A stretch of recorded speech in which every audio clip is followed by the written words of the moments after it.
ዕለተ ዓርቢ ዕለተ ስቕለት እያ። ዕለተ ዓርቢ 7 ወርቃማ ቃላት ዝተነገሩላ እንመሃረላ ዕለት እያ። ዕለተ ዓርቢ 7 ተኣምራት ዝተፈፀሙላ ዕለት እያ። ዕለተ ዓርቢ ናይ ኣይሁድ ጭካኔ ናይ ደቂ ሰባት ጭካኔ ዝተጋሃደላ ዕለት እያ። ዕለተ ዓርቢ ናይ ክርስቶስ ርህራሄ ናይ ክርስቶስ ፍቅሪ ናይ ክርስቶስ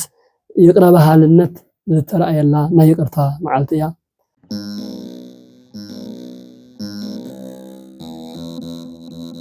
በስመ አብ ወወልድ ወመንፈስ ቅዱስ አሐዱ አምላክ ይትባረክ እግዚአብሔር በሰማየ ሕማማት ወልዶ ክብረ ወስብሐተ ለአይሌነ መከራ ወልደ እግዚአብሔር ንአና ክብርን ሞገስን ገይሩ ዝሃበና ልዑለ ባሕሪ አምላኽና እግዚአብሔር ንዘለዓለሙ ዝተባረኸን ዝተመስገነን ይኹን እሞ ኣብ መላእ ዓለም ኮይንኩም ትከታተሉና ደቅና ደቂ እግዚአብሔር ኩላኻትኩም ብእግዚአብሔር ስም ድሓን ሓዲራትኩም ድሓን ደውዒላትኩም ከምቲ ልሙድ ሎሚ እውን ኣብ ዕለተ ዓርቢ ዓርቢ ስቕለት ኢልና ንፅውዖ ዕለት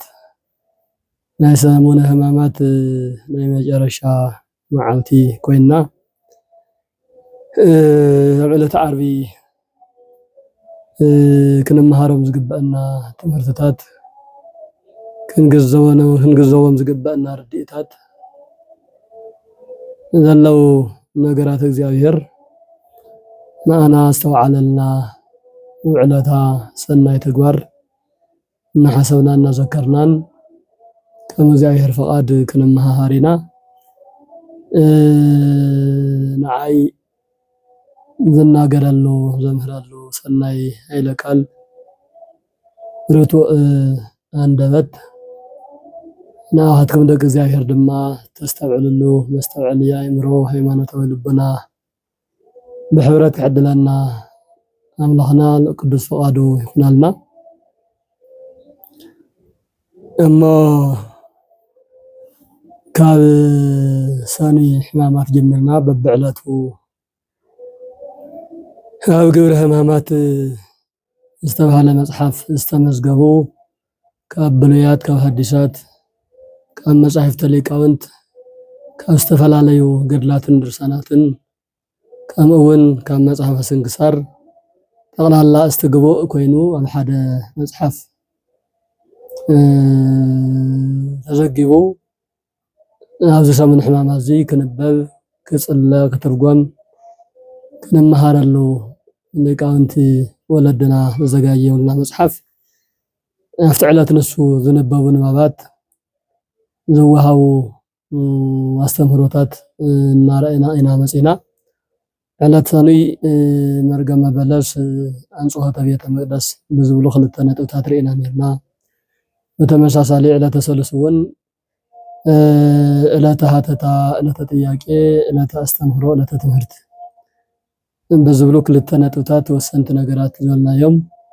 ካብቲ ሰፊሕ ኣስተምህሮ ቅንጭብ ኣቢልና ርኢና ነርና። ዕለተ ሐሙስ እውን ምክረሞትን ዕለተ መዓዛ ወበካይ ብዝብሉን ክልተ ነጥብታት ሰፊሕ ሃተታን ትርጉምን ዘለዎ ተገንዚብና ነርና። በተመሳሳሊ ኣብ ጸሎተ ሐሙስ ደሞ 4 ዋና ዋና ነገራት ጸሎተ ሐሙስ ስርዓተ ቅዳሴ፣ ስርዓተ ቁርባን፣ ስርዓተ ሕጽበተ እግሪ ዝብሉ ኣብ ውሽጦም ሰፋሕቲ ትንታነታት ዝሓዙ ነገራት ርኢና ኢና ቋሪፅና ነርና። ሕዚ ደሞ ኣብ ዕለተ ዓርቢ ኮይና ዕለተ ዓርቢ እንታይ ተባሂላ ትፅዋዕ? ዓርቢ እያ። ግን ኣብ ዓርቢ ውሽጢ ዘለው ምስጢራት ከመይ ይግለጹ፣ ከመይ ንጥቀመሎም፣ ከመይ ንመሃረሎም ዝብሉ ነጥብታት ሓደ ብሓደ ብምልዓል ክንመሃር ኢና። እሞ ዕለተ ዓርቢ ማለት ካብ ስሙ ክንጅምር መበል ሻድሻይ መዓልቲ እዩ። ካብ ሆሳዕና ካብ ዕለተ እሁድ ካብ ጥንተ ተፈጥሮ ካብ እሁድ ጀሚርና እንትንቆፅር ሻድሻይ መዓልቲ እዩ ዝኸውን እዚ ማለት ከምቲ እናበልናዮ ዝመፃና እሁድ ማለት ሓደ ማለት እዩ ሰኒ ማለት ካልኣይ እዩ ሰሉስ ሳልሳይ እዩ ረቡዕ ራብዓይ እዩ ሓሙስ ደሞ ሓምሻይ መዓልቲ እዩ ዓርብ ግን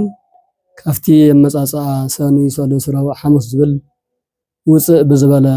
ስያሜ ዓርብ ተባሂላ ተሰይማ ኣላ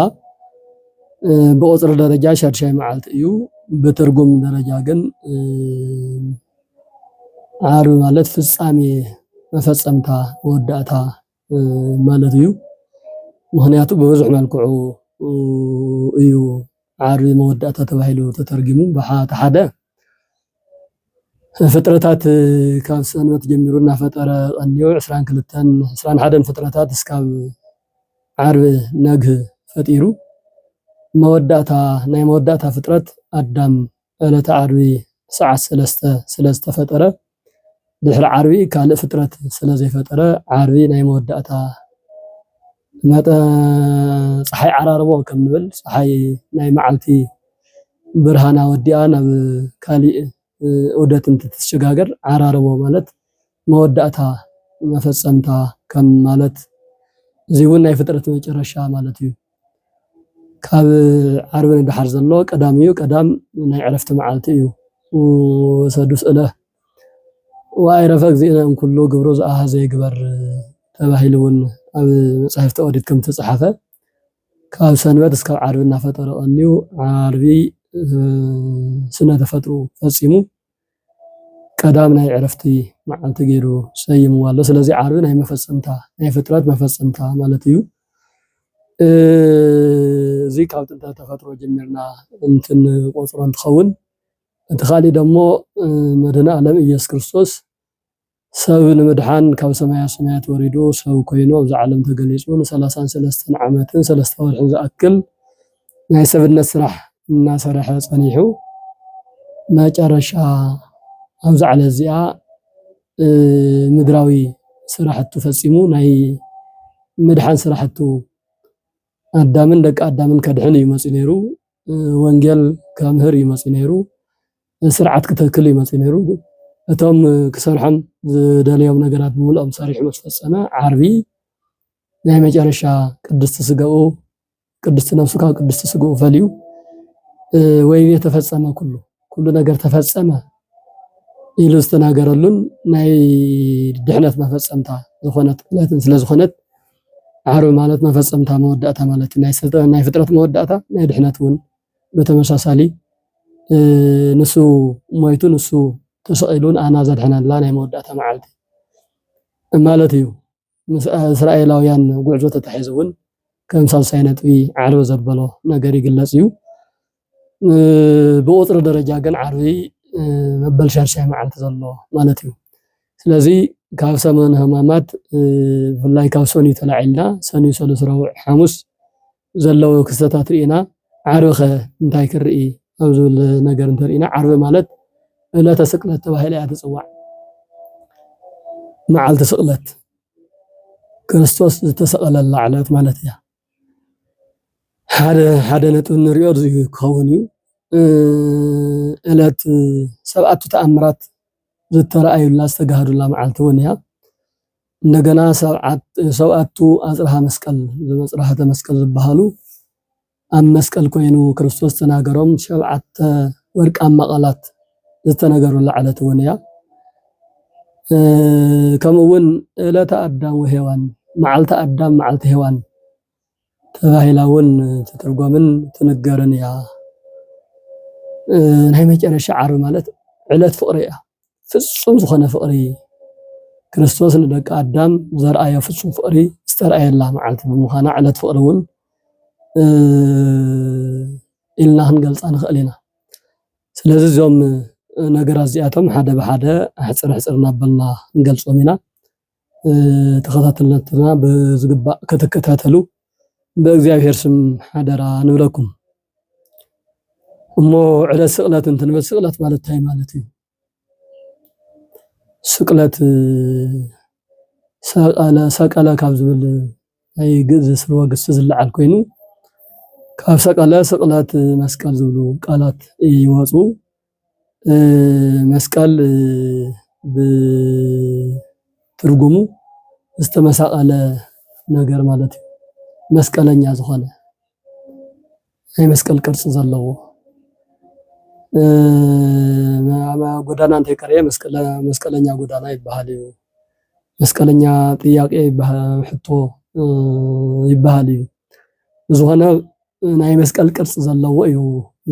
ንፈልጦ እዩ መስቀል በብሉይ ኪዳን ናይ መርገም ምልክት ዓማጽያን ለያው ሞት ዝግበኦም ኣካላት ተሰቂሎም ዝሞትሉ ናይ መርገም ምልክት ኮይኑ እዩ እስካብ ክርስቶስ ስቀለሉ ዕለት ብቅድሚኡ ዝነበረ መስቀል ቅድሚኡ እውን ነይሩ ግን ናይ በረከት ኣይኮነስ ናይ መርገም ምልክት ከም ዝነበረ ቅዱስ ጴጥሮስ ወኩሉ ዘስቁል ዲበ ዕፅ ርጉም ውእቱ ኢሉ ካብ ኦሪት ዘኪዳን ኦሪት ዘዳግም ዘሎ ምስጢራዊ ቃል ብምጥቃስ ኣብ መስቀል ዝስቀል ኩሉ ዝተረገመ እዩ ምክንያቱ እቲ መስቀል ናይ ርጉማን ኣብ ኃጢአት ዝወደቁ ኣብ ብኃጢአት ዝረኸሱ ነፍሲ ዝቀትሉ ሰብ ዝቀትሉ ዝቅምዑ ኣብ ዓመፅ ዝተረኸቡ ሸፋት ሁሉ ዝእከብሉ ዝስቀልሉ ዝቅፅዕሉ ስለዝኾነ ቅድሚ ክርስቶስ መስቀል ናይ መርገም ምልክት እዩ ነይሩ እዚ እውን ከከም ዓዶም ባህል ንሞት ዝተፈረደ ዓመፀኛ በመስቀል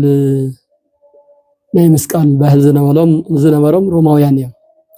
ሮማውያን በመስቀል ይቀጽዑ ነይሮም አይሁዳውያን ብእምኒ ቀጥቂጦም ይቀትሉ ነይሮም ባቢሎናውያን በእሳት በሓዊ ይቃጽሉ ነይሮም ፋርሳውያን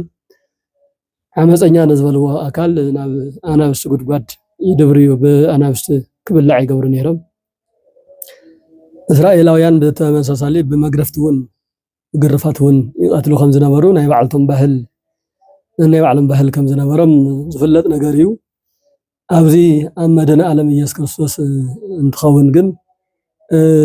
ሮማውያንን አይሁዳውያንን በሓደ ተሓባቢሮም ክርስቶስ ብግርፋት እውን በስቅላት እውን ናይ ሮማውያን ባህል ናብ አይሁዳውያን መጽኡ ምክንያቱ አይሁዳውያን ብሮማውያን ይግዝኡ ስለዝነበሩ ተባህል ባዕሉ ተዛሚቱ ተዋሪሱ ስለዝነበረ ማለት እዩ ኣብ ልዕሊ ክርስቶስ ግን ተግርፋት እውን ብእምኒ ወዒ ከምቅታል እውን ኣይቀረየን ናይ መጨረሻ ግን በመስቀል ተሰቂሉ ክመውት ከምቲ ኣብ ዕለተ ረቡዕ ዝተመሃርናዮ ምክረሞት ብዝብል ነጥቢ በመስቀል ክመውት ከም ዘለዎ ተስማዕሚዖም ክርስቶስ ተሰቀለሉ መስቀል ድሕሪ ክርስቶስ ስቅላት ድሕሪ ክርስቶስ መስቀል ናይ በረከት ምልክት በረከት ኣርኣያ ድሕነት ኮይኑ ይቀጽሉ በትንቢት መልክዕ እውን ወሃብኩም ትእምርተ ለይፈርህከ ከመያምሱጥ ገጽ ቅስ ተባሂሉ በዳዊት ከም ዝተነገረ መስቀል ድሕሪ ክርስቶስ ሞት ናይ በረከት ምልክት እዩ ናይ አሸናፊነት ምልክት እዩ ኃይል እዩ ክብር እዩ ሞገስ እዩ ከምቲ ኣብ ቆሮንቶስ ቅዱስ ጳውሎስ ኣብ ቀዳማይ ቆሮንቶስ መልእክቱ ምዕራፍ 1 ቁጽር 18 እውን ወነገረ መስቀሉስ እበድ ውእቱ በሃበ ህጉላን ወለነሰል ለአመነ ኃይለ እግዚአብሔር ውእቱ ነገር መስቀል ናይ መስቀል ትርጉም ናይ መስቀል ኩነታት ነቶም ዘይኣመኑን ቶም ሰነፋት ስንፍና እዩ ዕሽነት መሲሉ ዝረአዮም ንኣና ንኣምን ግን ናይ እግዚአብሔር ኃይሊ እዩ ናይ እግዚአብሔር ኃይሊ ዝተገለጸሉ ናይ እግዚአብሔር ኣድህኖት ዝተገለጸሉ ናይ ክርስቶስ ስጋ ናይ ክርስቶስ ደም ዝፈሰሰሉ በደም ክርስቶስ ተቀደሰ እዩ መስቀል ማለት ኢሉ ገሊጽዎልና ስለዚህ መስቀል በብሉይ ኪዳን ናይ መርገም ምልክት እዩ በሐዲስ ኪዳን ግን ናይ በረከት ናይ ድሕነት ናይ ፈውሲ ኃይለማዊ ናይ አሸናፊነት ምልክት እዩ ስለዚህ ክርስቶስ መድኃኔ ዓለም አምላኽና 18 ሰዓት أمزن 18 ساعات بسقاين مكران زحلفن كلن مسقل تباهيلن ينصوع حامس مشات ساعات 3 بيهودا مريحنات يهوداويان مسحازو كافتا ساعات نسا جميرو ليت مولو 9 ساعات نايليتي ناي قطرون 9 ساعات تدميرهم 9 تخدمر 9 18 ساعات اما كرا او قرفات او سقاي كوتاس تناغيركا زرزيركا زي ودا بدق سبات بإذننا سمعنا يوس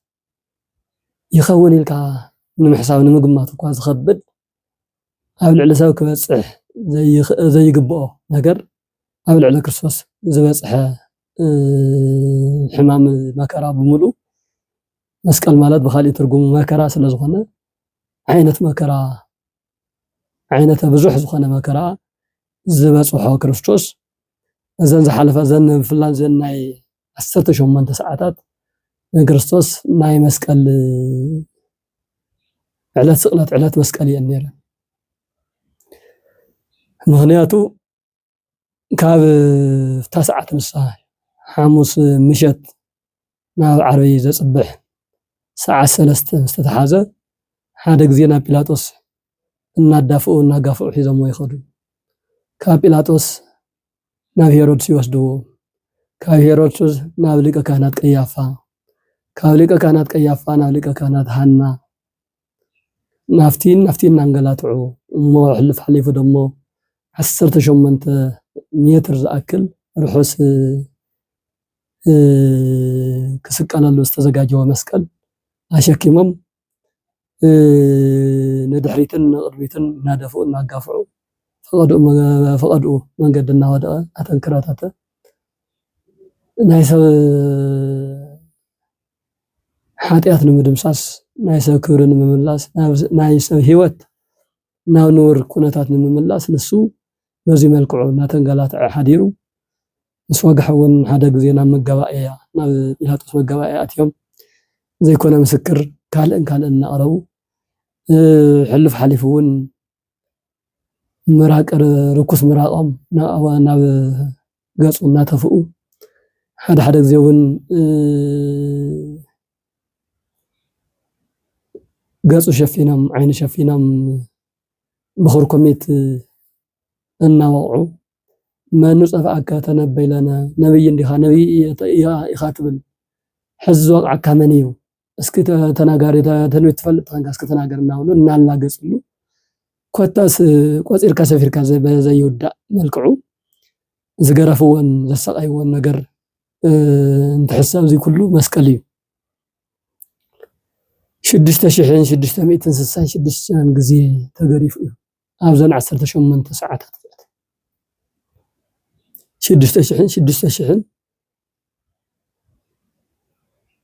6666 ጊዜ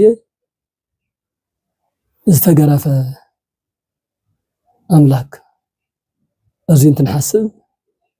ናይዚ ኩሉ ድምር ሐሳብ መስቀል ይባሃል ማለት እዩ 13 ሕማማተ መስቀል ዝበሃሉ ደሞ ንወይን ተበለው አፍትልዕ ግረፋቱ አክሊለ ሶክ ናይ እሾኽ አክሊል ኣብ ርእሱ ደፊኦም እዮም بفلنا تسالقو نغوس ايهود يتفل نغوس اسرائيل انديخا اسكنبار انغيسنا كالنا نابلو بسبعان كلتن مسامر تتطرق استفدالي بلحتي نغرات افتي اكليل نسمو اكليل امبر اكليل يكون ما ايشوخ اخليل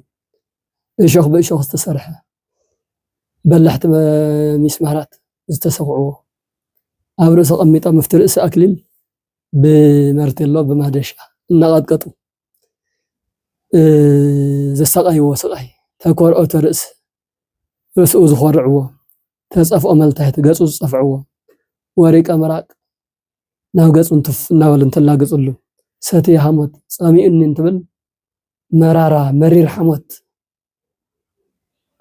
غورورو خنقع زخل سنتي وقتل زخل مرير حموت زستيو تقصفو زبان بدحريت زقصفو تأثروا دهت ندحريت أسيرهم زقوتاتو صويرة مسكال شكيمام بالقلطف دا قلطف النابلو زنقالات عوو خلو هم كمون حمشتك النوات مسكال بحمشت من شنكر ونجارات من له تقاطيرهم 13 حمامات مسكل تقبل العلت وكرات مسكل شدشت شحن شدشت ميتن سسان شدشت غزي استغرف العلت كنت زعمت علت سقلت يا مسكل يا كل ما مسكل يا نكريستوس مسكل يا نكريستوس مكر يا مالتي لزا ألا تسقلت ألا تمسكن مبالا كاوزم مكرات أزياتهم بمفقاسي كوراتن كريستوس أملخنا أنا أخبل لكل نجار نتقبل هنا عرب سقلت كمين ذكرى كمين الساوسة أنا انتهينا يا استوى على لنا وعلتها منن بدل زي بالله أملاك نوصها باهري أملاك نحنا كما زودلنا نحنا نكون كن كحز قبلنا نحنا نكون نحنا بدلنا نسوخ حيسو ناي هوت مسوأت خفيلو زدحنا الله معالتي ناي هداويان نجزيو حقوس نجزيو سحاقا سلاقا زقبروا الله معالتي نزقل سلقن ناي مجرشا ناي موتهم معالتي نانا نأمن كريستوساويان جن كريستوس أملاخنا ذو كله سقاي بمقبالك وأنت حزننا أنت تكزنا ذو كله استخفنا سقاي استخفنا مكراجن أنا هيوتنا أنا دحنا سلا زخنا بموتو بسقلاتو سلا دحنا هيوت تسمعنا كبر رخونا العلاتون كم مخانو كن ذكرن نحسبني يقبا مسارته بمحساب طرح بحساب طرح زفصم يكون زعلسي زي كلنا حسبنا زي كلنا ذكرنا بيت كريستيان ترخيبنا ملو معالتي بسجدات بصلوات بتمهرت كنوعنا له زقبا مدراوي نجر بولو قريفنا سماوي نجر ناي نفسنا قداي نحاسولن ناي كريستوس فقري ناي كريستوس مكرا بدنبي نذكرلو معالتي يو كخون زقبا اب سمون حمامات ناي علامه سرحت المفصام ኣብ ዓለማዊ ነገር ዝውዕል ዝሓድር ካብ ክርስቲያናዊ ህይወት ወፃኢ ዝኾነ ስራሕ ዝሰርሕ ሰብ እንተልዩ ንሱ ብጣዕሚ ዘሕዝን ክንሓዝለኑ ክንመኽየሉ ዝግባእ ኣካል እዩ ምክንያቱ ክርስቶስ ንኣና ክብል ዝኩሉ ናይ ቤዛነት መስዋእቲ ከፊሉስ ኣብ ዓመት ሓደ ግዜ ነዚኣ ሓሲብና ነዚኣ ዘኪርና ስለ ክርስቶስ ዘይኮንና ንወክስ ስለ ሓጢኣትና ስለ በደልና ስለ ስንፍናና ስለ ውድቀትና ዋጋ ዝተኸፈለልና በወርቀ ደም ዝተዓደግና እንሃለናስ በገዛ ፈቃድና በገዛ ባዓልትና ናብ ረግረግ ሓጢኣት ናብ መግዛእቲ ዲያብሎስ ንድሕሪት ተመሊስና እንተሃሊና በዚ ኩነታት እዚ እናሓሰብና እናዘከርናን ክንመኽየላ ክንሓዝነላ ከነስተኻኸለላ ክንፀድቀላ تجبأ معالتي زجبو سامنتا تهاليم زا سمون زيا فلي أي كريستنا سمون يا من مقا بلوي كدان كم زلنا خوينا نحاسو على التخانة زي سمون حمامات يخون دا أمبر نحنا كريستيان سلازخونا أو كريستياننا وش تخوينا تزنا برا قفعن مكران أستاويسنا نحنا أنا خادحن بزخ الملكوعو كنصلي لون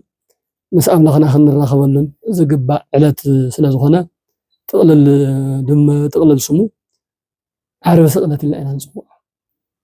عارف سقلت كريستوس تسقل له ترى عندك الناس نحن ون نهوت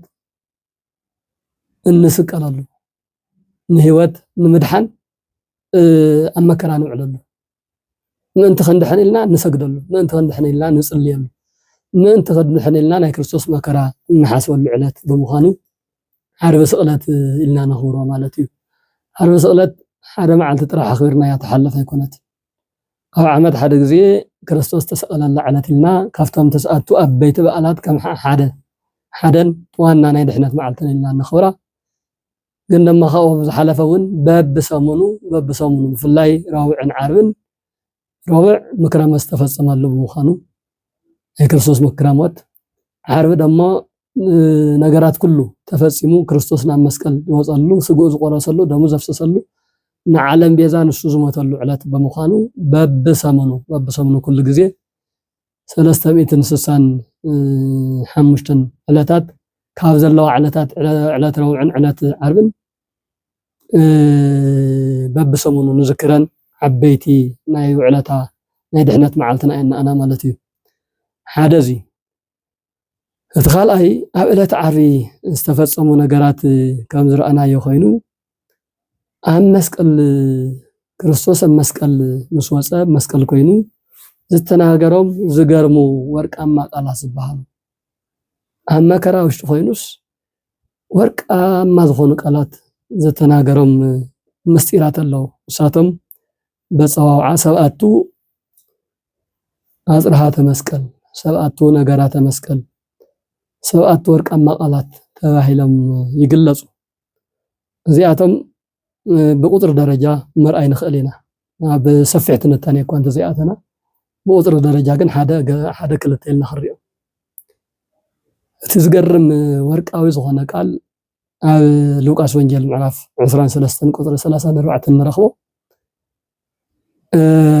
ኣባ ስረይሎም ስመዘ ይኣምሩ ይገብሩ ክርስቶስ ኣብ መስቀል ኮይኑ ንባህሪ የብኡ ንኣብ ኣቦ ኣባ እዞም ሰባት ዝገብርዎ ዘለዉ ብደንብ ኣይተረድኦምን ስለዚ ከም በደለይ ትቁፀረሎም ይቅረበለሎም ኢሉ ነፃላእቱ ፀላኢና ንዝበልዎ ጥራሕቲ ይኮነስ ብተግባር እውን ፀላኢና ኢሎም ናብ መስቀል ንዘውፅዎ ኣካላት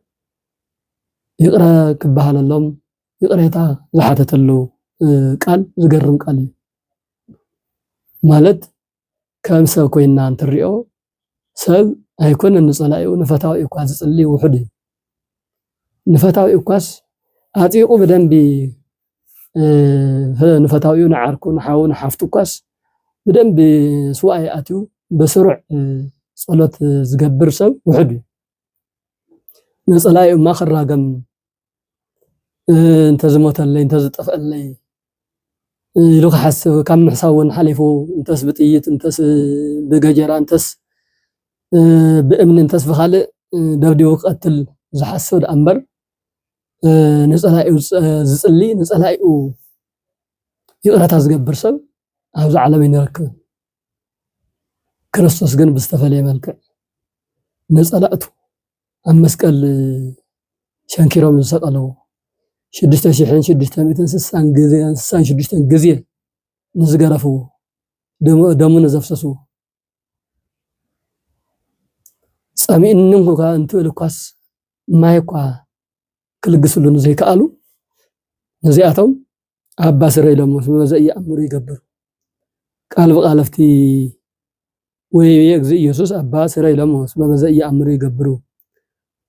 እዩ ዝብል ምክንያቱ ክርስቶስ ኢየሱስ ፍጹም ሰብ ፍጹም ኣምላክ እዩ ብሰብነቱ ኮይኑ ከም ሰብነቱ ከም ኣምላክነቱ እኳ ዝልምንን ዘማልድን እንተዘይኮነ ከም ሰብነቱ ድማ ብፍላይ ሰብ ኮይኑ ዝንቀሳቀሰሉ እስካብዛ ዕለተ ዓርብ እዚኣ ናይ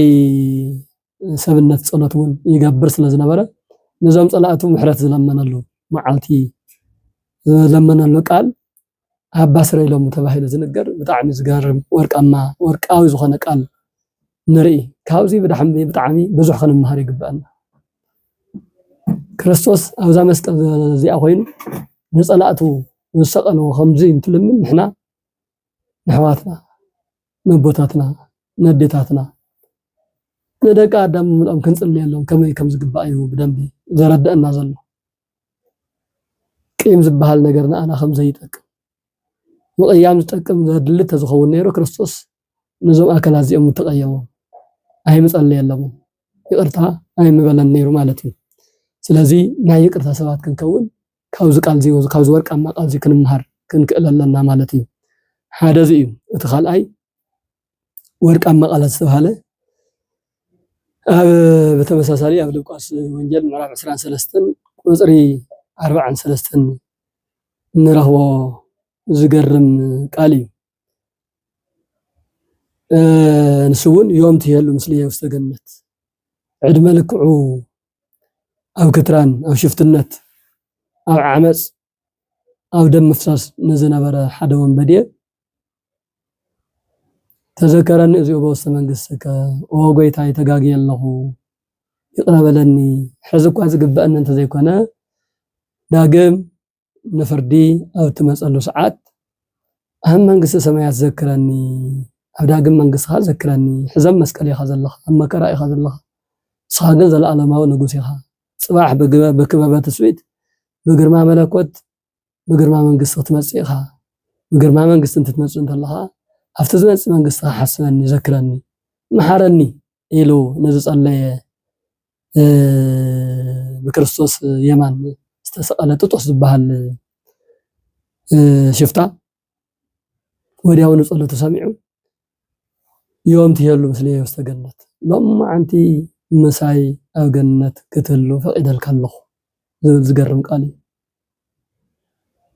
زقرم قال أما كرا خوينو مكرا دك سبات زحسب أملاك أما مسكال خوينو صلوت دك سبات نسمع أملاك حقي كابزي وانبدي كابزو شفتازي ون عبي تمهرت خلص دولو زقبائي كم تزبلناكم نزمنا عمتات زأكل أب شفتنات زنبر أيو شفتات بهاي لبونيو مسكرسوس تسألو زالله نقرقن أب تسأل الله أم مسكال أب لا تموتو أنا يمجرشاك زي تردياتو زحلفو جزيات كما كم زحلفهم بدن بمستردو أنا حزن محرز زكاة يكون تخوين قلنا سخام حاري أملاخي خامو أبدا قم مسأتك بكبابات السويت بقر ما ملكوت بسرعة منقست أو تقول له صلوا ساعات شو ذكرني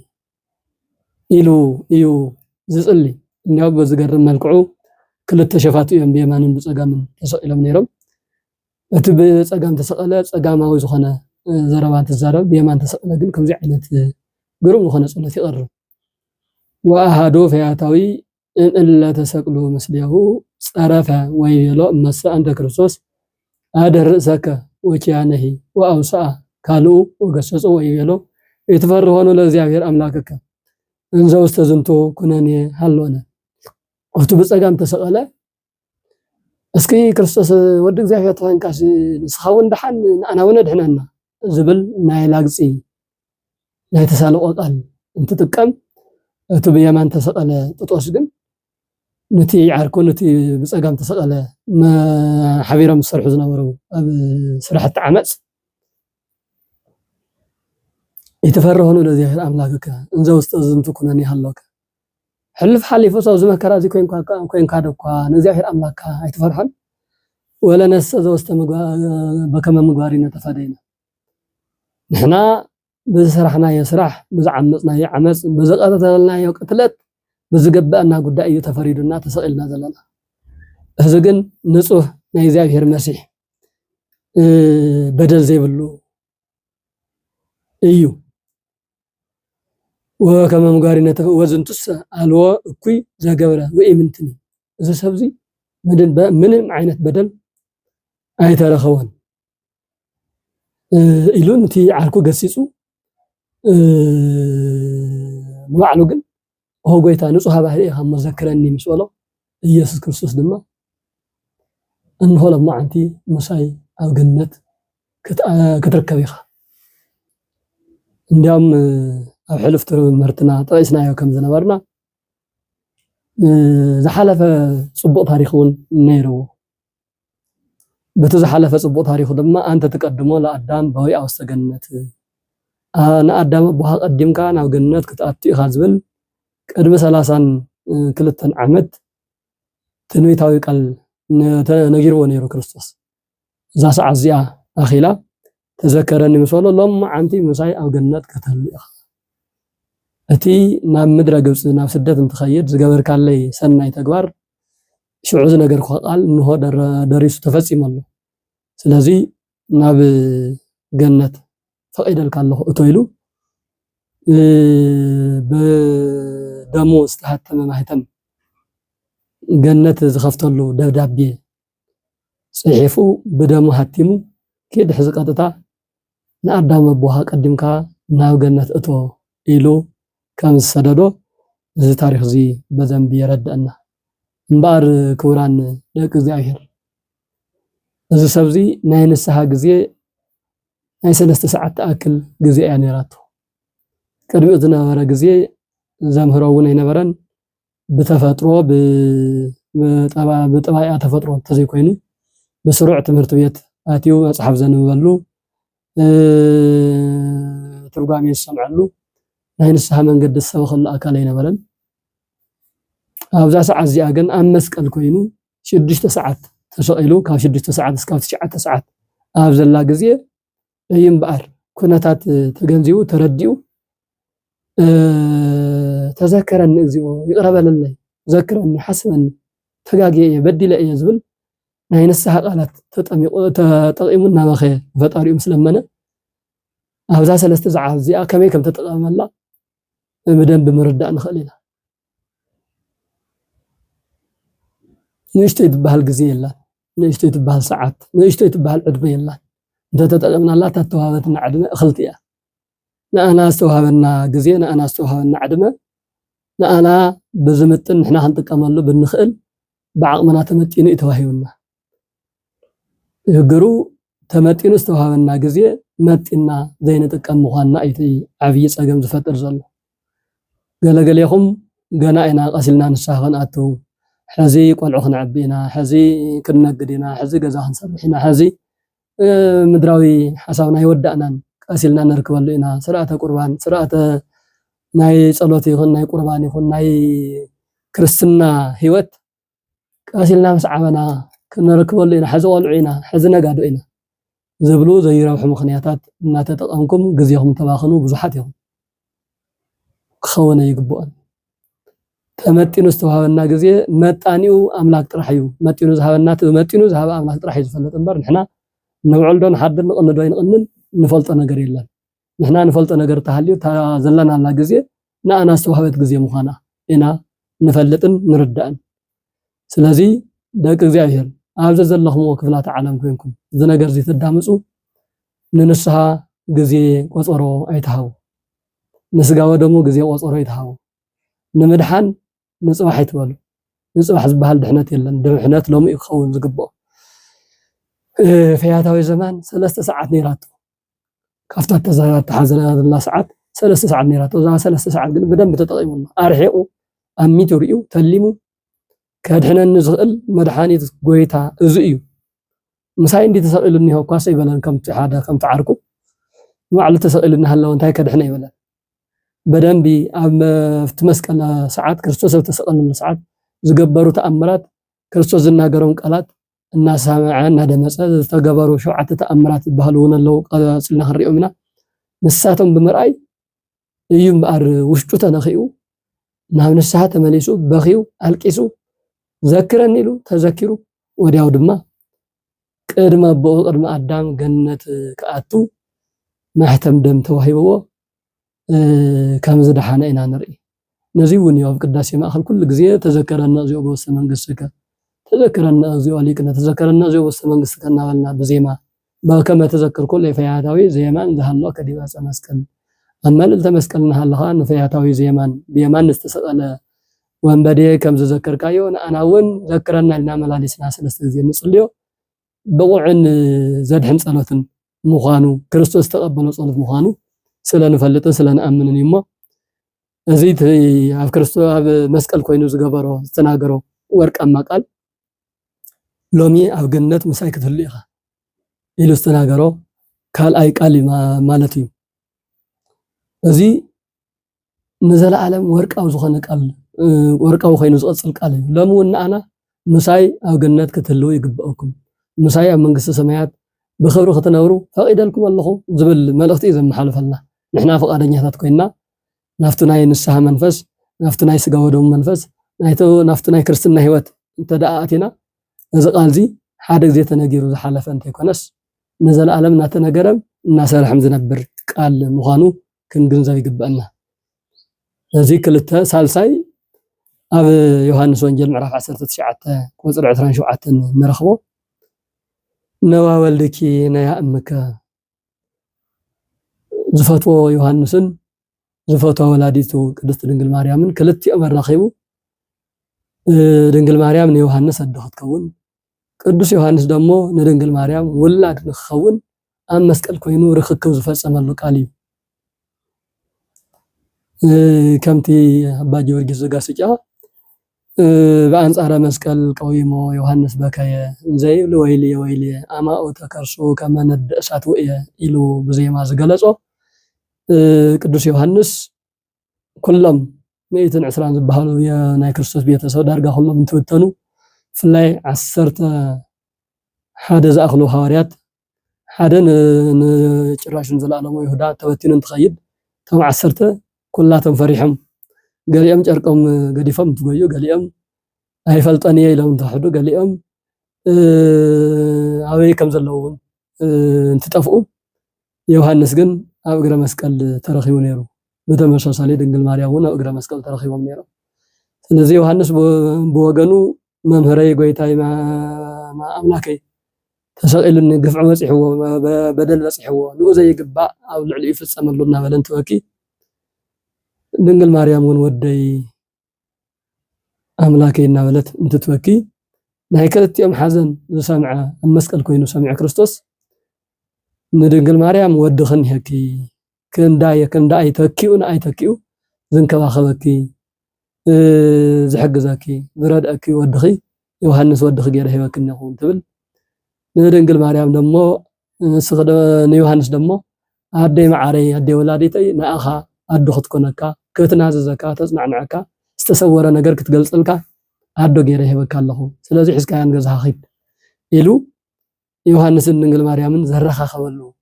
ቃል እውን ዝገርም ቃል ነዋ ወልድኪ እንሆ ወዲ ኸውዚ ኣንዮ ነያ ኣምከ እንሆ ኣዲ ኸውዚ እንያ በገዛ ዲኡ ኣዶ ገይሩ ዝህብ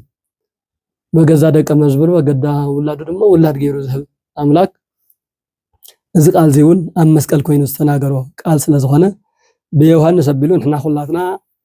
ደቂ ድንግል ማርያም ናይ ጸጋ ውላድ ክንከውን ብድንግል ማርያም ኣቢሉ ደሞ ድንግል ማርያም ናይና ኣዶ ክትከውን ንሕና እውን ናታ ውላድ ክንከውን ኣብ መስቀል ኣደባባይ ብግልፂ ዘረከበና ዝተረከብና ያዶ እያና እዚ ናይ ርክክብ ቃል ዝተፈጸመ ኣብቲ ዕለተ ዓርቢ ኣብ መስቀል ስለ ዝኾነ ካብቶም 7 ነገራተ መስቀል ወይም ወርቃማ ቃላት ዝበሃሉ ሓደ እዚ እዩ ማለት እዩ መበል 4 ንረኽቦ ኣብ ዮሐንስ 19:28 ዘሎ ጸማኢኩ ጸሚእኒ ዝብል ቃል እዩ ክርስቶስ ኣብ ናይ መጨረሻ ሰዓት ጸሚኡኒ እቲ ኩሉ ሰማይን ምድርን ባሕርን ቀላያትን ዝእዝዝ ኣምላክ ብደመናት ጽዒኑ ዓለም ኣርከፍኪክፉ ዘረዊ ኣምላክ ንኣና ክብል ኣብ መልዕልቲ መስቀል ተሰቂሉ ዝኩሉ ግርፋት ተገሪፉ ዝኩሉ መከራ ተቐቢሉ እንደገና ማይ ጽምኢ ተሰሚዕዎ ጸሚኡኒ ማለት ዘይብሉ ሰብ ምንም ዘይብሉ ተራ ሰብ ጸሚኡኒ እንተበለ ዘደንቕ ዘገርም ኣይኮነን ምክንያቱ ሰብ እዩ ክጸምኦ ይኽእል ሰብ እዩ ክጠምዮ ይኽእል ሰብ እዩ ክደክም ይኽእል ሰብ እዩ ክሓምም ይኽእል ስለዚህ ዝሓምም ሰብ ባህሪኡ ሓማሚ ዝኾነ ባህሪኡ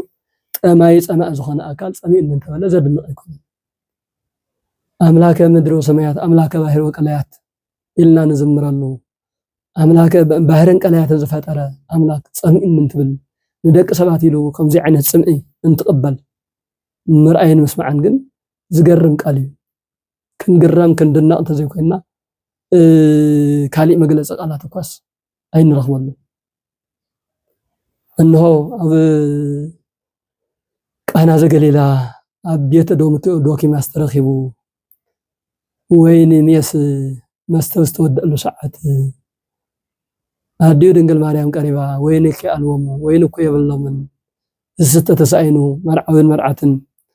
ኣቦ መርዓዊ ኣቦ ዳስ ሓፊረሎ ኢላ እንትጥይቆ ነቲ ማይ ናብ ወይኒ ዝቐየረ ኣምላክ ንባዕሉ ግን ጸሚእኒ ኢሉ እንትናገር ክንደይናይ የግርም ክንደይናይ ዘደንቕ ቃል እዩ حز صمئن زل زلو زستماي طرح يكون صمئن زلو فقر دق سبات صمئو دحنا دق سبات صمئ احنا زخلو ነገር ተገይሩልና እስካብሎሚ ዘይተረዳእና ካብ ትእዛዙ ካብ ሕጉ ወፃኢ ንንቀሳቀስ አካላት ምንና እስካብሎሚ ንጾም ኣለና ምክንያቱም ብዙሃ ምሕረቱ ባህሪው ምሕረት እዩ ንሕና ክንመሃር ንሕና ክንድሕን እዩ ዝደሊ እቲ ብሩክ አምላክ ንሕና ክንድሕን ኮይና እንተ ዘይተረኺብና ግን ናይና ድሕነት ይጠሙ እና ጸሚእኒ እንትብል ባዕሉ እቶም ክጸምእ ከጠሚ መከራ ቅበል ዝገበሩ አካላት ማይ እኳ ይሃበዎ ሓሞትን ከርቤን ዝተቀላቀለ ወረሮኻ ዘንቅዕ ንምስታዩ ዘይጥዕም አምጽኦም ካስተ በልዎ ወጢኢሞ አበየ ሰትየ ከምዚ አገሩ ቅምስ መሰበላ ትስቶ ይነበረት ያአኽለኒ ለገደፈ ስለዚህ ጸማይኩ ዝብል ካብ ባሕርን ቀላያትን ደመናትን አብሕርትን ካብ ዝፈጠረ አምላክ ጸሚእኒ ዝብል ቃል መስማዕ ዝገርም ቃላት ስለዝኾነ ወርቃማ ቃላት ተባሂሉ ተመዝጊበሎ ማለት እዩ እዚ ረብዓ እዩ ሓምሻይ ኣብ ማቴዎስ ወንጌል ምዕራፍ 27:46 ንረኽቦ ኤሎሄ ኤሎሄ ላማ ሰበቅታኒ እዚ ማለት አምላኬ ለምን ተሃደገኒ ዘና ዕብራይስጥ ቋንቋ ናብ ግዕዝ እንትትርጎም አምላከይ ለምንታይ ሓዲግካኒ ነጽረኒ ረአየኒ ተመልከተኒ ዝብል ናብስ እንደ ከም ሰውነቱ ከም ሰው ከም ምዃኑ መጠን ዝተናገሮ ዝገርም ቃላት እዩ ቃላት ዝይውን እዚ ማለት ካብኡ ዝበለጸ ካሊእ አምላክ ሃልዩ አድሕነኒ ንምባል ባዕሉን ምድሓን ዘይኽእል ኮይኑ ከምቶም አይሁዳውያን ዘባእደ ያድህን ወርእሶ ይክል አድህኖ ንኻልእ የድሕን ንኻልእ የተስእ ንባዕሉ ግን ምድሓን ዘይኽእል ኢሎም ዘላገጽሉ ዝነበሩ ዓይነት እንተይኮነስ አርአያን ንአና አርአያ ንአና ምሳሌ ከመይ ክንጽሊ ኣብ መከራ ግዜ ኣብ ስቃይ ግዜ ኣብ ዝኾነ ሰዓት ከመይ ክንጽሊ ከም ዝግበአና ንምግላጽ ደልዩ ሓደ ዓብይ ምስጢሩ እቲ ካሊእ ንኣቅርቦተ ሰይጣንን ኣታሊልካ ንምሓዝ ዝገበሮ ጥበብ ወይም ዘዴ እውን እዩ ምክንያቱ ሰይጣን ናይ መጨረሻ ዝእሰራሉ ሰዓት እዩ አምላከይ ንምንታይ ገዲፍካኒ ዝብል ቃላት እንትሰምዕ ሰይጣን እምበኣር ተራሰብ እዩ ከምቶም ነቢያት ከምቶም ካልኦት አካላት ማሓናኩን ናቀተልኩን ናገረፍኩ ዝቀተልኩዎም ነብሶም ካብ ስጋኦም ፈሌን ኣብ ሲኦል ውሽጢ መጻወቲ የገረየን ዘለኹ ከምኣቶም ካብ ደቂ ኣዳም ከም ሓደ ሰብ እዩ እምበኣር ተራሰብ ኢሉ ቀሪቡ ምስ ቀረበ ግን ብኣውታረ ነፋስ ወጢሩ ኣሲሩ ሒዙ አጨኒቁ እቶም ን5533 ዓመት ሙሉእ ኣብ ትሕቲኡ ዝገዝኦም ዝነበረ ነብሳት ባዕሉ ፈቂዱ ተጋገየንካ ነብሳት ካውሰድ ካሕሳ ይኹነለ ኢሉ ፈቂዱ ንክህብ ሰይጣን ክእሰር ክትሓስ ስለ ዝነበሮ ሰይጣን ዝቀርበሉ መንገዲ ፍጡር መሲሉ ናይ ፍጡር ጸሎት እንትጽሊ ዝረአናዮ ዝገርም ነጥብ እዩ ዝነጥብ ዝዩ تو خالي كم تزبلنايو أرأيا أما كراها جزية كتمارر أما كراها جزية تسفات قرص كتحزن راح تكونس كتصلي أملا خاين من تاجدف كان يعيتك دفن النداء نسر النداء رأيني قوبني إني هوس النداء إلنا هنصلي كم زقبنا أما كراها جزية في اللاي بزبالة ساس ولا تبرتعها كتصلي كم زقبو أرأيا خون وني لوستنا جروك علينا زيون كم سوينا تطرحت يكون فصم أملاك كوينو زين تناجر من أيون زجرم قال ناي مسكال ورك أما قالاتي مالتي نتشاد شيء أبا أما هاتس النفسية استأديك ولو قاسون جل معرف سران سلستن قصري 46 ريو تاريخي قال بقال كم زي بالفتن باب وقتيرو جزي سسو ساعات موت صحي وصلم كل عالم اسك جزي تسوء الساعات وصلم صحي وتسط من طلعت مكراب ما يكلو لا يلوس كتهيتو وصويها صرا زي يسوس بأبي قال ويبي أبا استأديك أمهس نفسي وزنت بهلو متو نفسه وزنت بهلو متو نفسه 6 ساعات مسكونا نسو مستسقله ፀሐይ مسلمه كواكبت مسرغفو ورحي دم مسكونات منطلايت ቤተ መቅደስ ኣብ ሰለስተ مستقدده ብዙሕ ሸውዓተ ተኣምራት ንብሎም ነገራት مستገበሩ ነገር ኩሉ مستፈጸመ ናይ መወዳእታ ምስ በጽሐ ኣቦይ ነፍሰይ ናባኻ ሓደራ እብለለኹ ነፍሰይ ናባኻ ሓደራ እብለለኹ እዚውን ከም ኣምላክነቱን ትሪኦ ዝገርም ቃል እዩ ኩሉ ዝከኣሉ ኣምላክ ኩሉ ዝከኣሉ ኩሉ ዝፈጠረ ኣምላክ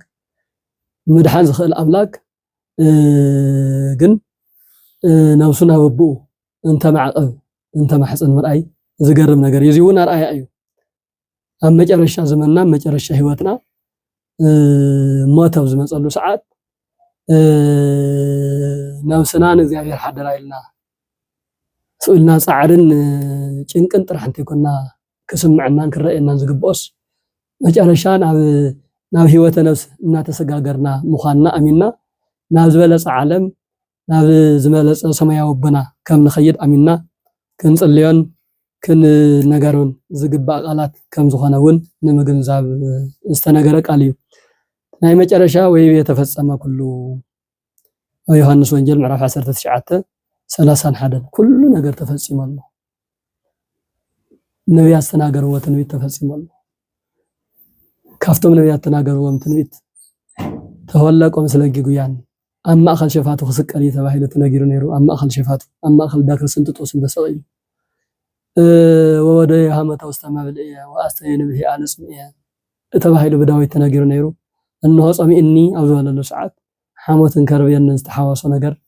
ኣምጽየ መስትዮም ወለው እዚ ኩሉ ተፈጺሞሎ ቀዲም ኣበኪሮም መጀመርያም በሐሙስ ዕለት ወመንፈቃ ዕለት እትወለድ እሞለት ተወለድከ ወድህክ ውስተመርህብከ ወእከውን ህፃና ንኡሰበ እንቲአከ ወእትየዘወከ በመስቀል የወሞትየ 5500 ዓመት مستፈጸመ ካብ ደቅኻ ተወሊደ ኣብ ኣደባባይካ ዙይረ ወንጌል ምሂረ ሰቢኸ ኣይሚነ ኣብ መጨረሻ ኣብ መስቀል ተሰቂለ ኣብ መስቀል ሞይተ ከድሕነካ እየ ብሞተይ ከድሕነካ እየ መስቀለይ ከድሕነካ እየ ዝብል ቃል ትንቢት ባዕሉ ቃል ተስፋ ተነጊሩ ነይሩ እዚ እውን ተፈጺሙ ኮታስ ኣብ ርእሲ እግዚአብሔር ሰው ኮይኑ መጽኡ ክገብሮም ዝግብኦም ነገራት أقدمهم تناقروا نقرات بملأم كم تفصموا مسرعية وفي الله تواننا دحنا أدامن دك أدامن مدحنو سيقول طرحة مترافة جنة مخفاتة زي كله مسترجعجسة وكم زبالة ما هو تفصم كله نقر تفصمه أنا نار سماوي كبري من الله صلى الله عليه تناقروا قالون هذا كافتم شو عته ቃላት ዝገርም ቃላት ይና ዝዕለዚ ዞም ቃላት ዚኣቶም ወርቃማ ቃላት ዝተነገሩሉ ዝተምሃርናሉ ዕለት እውን ብምዃኑ ፍሉይ ይገብሮ ማለት እዩ ምናልባት ናብ መወዳእታ ሸውዓተ ተኣምራት ዝበልናዮም እውን ሓላሓሊፍና ነኸኻናዮም መፂና ኢና ንሳቶም ክርስቶስ ኣብ ዝተሰቐለሉ ሰዓት ዝገርሙ ሸውዓተ عينت تأمر تفصيل بتنويتون ناتناقرت أنحى بوانا نتقنا وزعل هزي كريستوس انت سكال شو عدت تأمرات تفصيلهم شو عدت راح يكونون قن بوانا نت نال حدا تمر تباهي لهم قرأوا مالتي ساتهم صحي برهانو مخل كالو ورحي دم بحزن دم منوعو كواكبتي برهانم قديفهم وداقهم مرقافهم أخاوح تسنتات يقوم مسنتاقهم نقاكو كيزبل مقابرات مخفاتهم موتان متسؤم من طلعت بيت مقدس نهي بيت مقدس مقارجة وسلسته مقدادو فياتهم شوعة تأمرات زوم شوعة تأمرات ري اليوم فياتهم زيمان تذكرن زيو بوست منغستك يلو دغاغيمو تصلي يلو نغس مخانو زامنلو زوم شوعة تأمرات امسكل انهالو كريستوس امسكل انهالو تم شفاتون بيمانم بصقامن امسكل انهالو سماين مدرن كم زي عينة تأمر يرئيني اتم سلسته او سمايات استقبروا تأمريهم اتم 4 مدري استفصموا تأمريهم ግን او تمساسال ساعات او تمساسال غزي مالتي او اله تعرف ፀሓይ ዝጸለመሉ ብርሃኑ ዝሓበሉ ምኽንያት እቶም ክፉኣት አይሁዳውያን ራቁቱ ሰኢሎም ወስለ ዝነበሩ ንኸዋረዱ ውርደቱ ናብ ዓለም ገሊጽና ንምባል ሓፍረቱ بزرق ملكع عراقو تسقيلهم ونير سو كله يسحق وسو كله يرأيو نحنا صلأنا يوسف او زعنا صلأنا يا اكل وزي كنبر كم زي كنواردو خم نخل حيلنياتات مخانا نصلأنا خندز اكل نبقل مخانا كفلت الله ويلو عراقو تسقيلهم ونير نتو نسرافيل نشربيل غرما موغس زلبس املاك وخلاتنا عرق الناس شفنا زشفن املاك جمنانا حاتياتنا شفينو زنبر املاك نو ግን عراقو ተሰቂሎም ንሳቶም ዳ በጭካን ኦም ከምዚ عراقو ተስቀሉ ወንበር ፀሐይ ወርሕ ከዋክብት ግን ብርሃኖም ከልኪሎም ንኣና ብርሃን ዘልበሰ ኣምላክ ፀሐይ ንኣይ ብርሃን ዘልበሰ ኣምላክ ለይቲ መስቀትሪ ጠላላ ሙሉእ ብርሃን ከልወኒ ዝገበረ ኣምላክ عراقو ኣብ ማእኸል ፍጡራኑ عراقو ክረአ ኣይግባእና ይፈቀደን ኢላ ፀሐይ ከልኪላ ማለት ካብ ሰዓት 6 እስከ ዓውት ساعات تشعت 3 ساعات زاكل اتي قطرنا بليت تغير نير مالتي ورحون صحاي انت زي اللي اول حياه تبره نيرا ورحون نابدم تغيره كواكبتون برهانهم قديفهم وين رقيفهم تكستو مقابرات تخفيتهم نعلي حمش جمعيتي زي اخلو موتان تسيئمون ناي كريستوس مسكل ناي كريستوس نسو ميتون ندق ادم ناي مدحنو نغرات مسكيروم كوتاس زغرمو زم شوعته تأمراتون زتغلصلو معالتي از معالتي زينا بوزح ملكو إنا نحاسبو ناي مجرشان كنغلصو ندلي زا معالتي زيا معالتي ادم معالتي فقريا عربس ناي ادم معلتي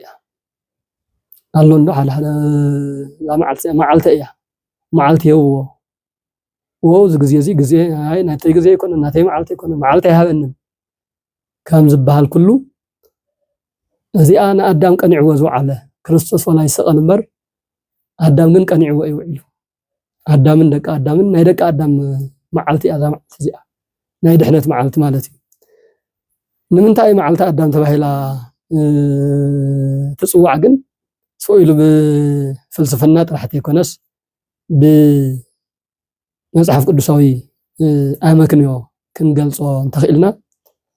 معلت ادم تبحال ادم زعرب زيا ادم استفطرلا معلت يا خم مجمريو ادم استفطرلا علتيا ስለዚ استفطرك علت علتك يا معلت خايا ካብ ዘይ መንባር ናብ መንባር ዝመጽእ خلا معلت ማለት እያ ስለዚ አዳም ካብ ዘይ መንባር ናብ መንባር ዝመጸላ ዓለት በውኻና معلت አዳም ትባሃል ካብ ሰንበት እስካብ ዓርብ ንግሆ 21 ዝኣኽሉ ፍጥረታት ተፈጢሮም እዮም ዓርብ ሰዓት 3 ግን አዳም ንዞም ሁሎም ዝተፈጠሩ ፍጥረታት ጎይታ ክኸውን ንጉስ ክኸውን ናብዚ ዓለም እዚኣ ዝመጸላ ዓለት ስለ ዝኾናት معلت አዳም እያ በተመሳሳለ ይፍታ ቀጽላ ዘላ ካልኣይ ሰሙን ዘላ ዓርቡን ሔዋን ዝተፈጠረትላ معلت ስለ ዝኾነት معلت አዳም ወሔዋን ንብላ ሳልሳይ ካብ ገነት ዝተባረረላ معلت ሆነ ያዛ معلت ናብ ገነት ዝኣትወላ መጀመርያ ናብ ገነት ዝኣትወላ አዳም ተፈጠረ ገነት ይኮነን ተፈጢሩ ኤልዳ ትባሃል ኣብ ቀራኒዮ ከባቢ ኣብ ምድረ እስራኤል ከባቢ ከም ዝተፈጠረ እዩ ናይ ስነ ፍጥረት መጽሓፍና ዘነግረና مستفطرة أم مبل 4 معلتو هيوانون بتمساسلي مستفطرة أم مبل 8 معلتا تعالت جن على تعرفي بملائكة تعجبهم عللنا تبهل الله ناس زمر الله ناس الله سيولد النت رخيبهم جنة زور رسول الله معلتون يعني أما جرشاون كاو جنة زور رسول الله معلتون يعني معلت زي عاري علت ساعة 9 ايو تسيطان ناو جنة اتيو صحيحتو كاو جنة استبارر الله معلتون يعني أما جرشا دحري 5533 عامات بتمساسالي ساعات بزوص بتمساسالي ساعات مالتي بتمساسالي علت عربي بكريستوس دم بكريستوس موت هيوت رخيبهم ادمن دق ادمن ناو جنة زاتولا معلتي ون ስለዝኾነት معلت ادم معلت دق ادم إلنا هنገልጻ نخእል ማለት እዩ ነዚ እውን እዩ ነብይ ኢሳይያስ እውን በእለት ሪት أسمعك وقلت مدهنيت ردأك إساياس 49:8 بتحريت معلتي بتانا دحنت معلتي كسمعك أيه دحنك أيه إلو بتنويتون تناجر نيرو دحرون تتنويت تفسيمو كم تعنتو ويبيا تفسيمو كل زبلنايو تتنويت تفسيمو قدس باولوس وناوي إزي إلى تريت ويوم إلى تأدهنو على تريت إلى مدحنيت هلز على زي أيلون على تعربي تقيسو زغلصا او كالاي قرنطس 6 خلت مالتينا ስለዚህ ዛዕነ እዚኣ ዕለት አዳም መዓልቲ አዳም እያ በቃ አዳም ዘደሐናላ መዓልቲ እያ ክርስቶስ ዝሞተላ ንሕና ዘደሐናላ ክርስቶስ መከራ ዝተቀበለልና ንሕና ዝተቀበለላ ንሕና በክርስቶስ መከራ ህይወት ዝወረስናላ መዓልቲ ስለዝኾነት ንዘላለም እናዘከርናያ እንነብር ፍሊት ዕለት እውን ያ ማለት እዩ ዕለት ፍቅር እንትንላውን ምዚ ተተሓዘ እዩ ፍቅር ሰሃወ ለወልድ ህያል መንበሩ ከም ዝበለው ባህር ያቆሰብ ቅዳሴው ፍቅር ደቅ ሰባት አገቢርዎ ፍቅር ደቅ ሰባት ሲሕዎ ክርስቶስ ናሞት ፍቅሩ ብሞት ዝገለጸሉ መዓልቲ ብምዃኑን ዕለት ፍቅሪ እውን ተባሂላ ትጽዋዕ እያ ስለዚ ዓርብ ስቅለት ማለት ብውስን መልክዑ እዚ ይመስል ዕለት ዓርብ ዕለት ስቅለት እያ ዕለት ዓርቢ 7 ወርቃማ ቃላት ዝተነገሩላ እንማሃረላ ዕለት እያ ዕለት ዓርቢ 7 ተአምራት ዝተፈጸሙላ ዕለት እያ ዕለት ዓርቢ ናይ አይሁድ ጭካኔ ናይ ደቂ ሰባት ጭካኔ ዝተጋሃደላ ዕለት እያ ዕለት ዓርቢ ናይ ክርስቶስ ርህራሄ ናይ ክርስቶስ ፍቅሪ ናይ ክርስቶስ ይቅረ ባህልነት ዝተራእየላ ናይ ይቅርታ መዓልቲ እያ ዕለት ዓርቢ ዕለት አዳምን ሔዋንን እያ አዳምን ሔዋንን ዝተፈጠሩላውን ናብ ገነት ዝኣተውላውን ማሊሳም ድሕሪ 7 ዓመት ካብ ገነት ዝተባረሩላ ማሊሳ ደሞ በታሰዓት ንሳ በታዓለት ንሳ ናብ ገነት ዝወረሱላ ፍላይ ንፈያታዊ ዘማን ተዘከረን እዚኦ በውስተ መንግስት ከይሎም ጸልዮም ጸሎቶም ወዲያው ከመቅጽበት ተሰሚዑ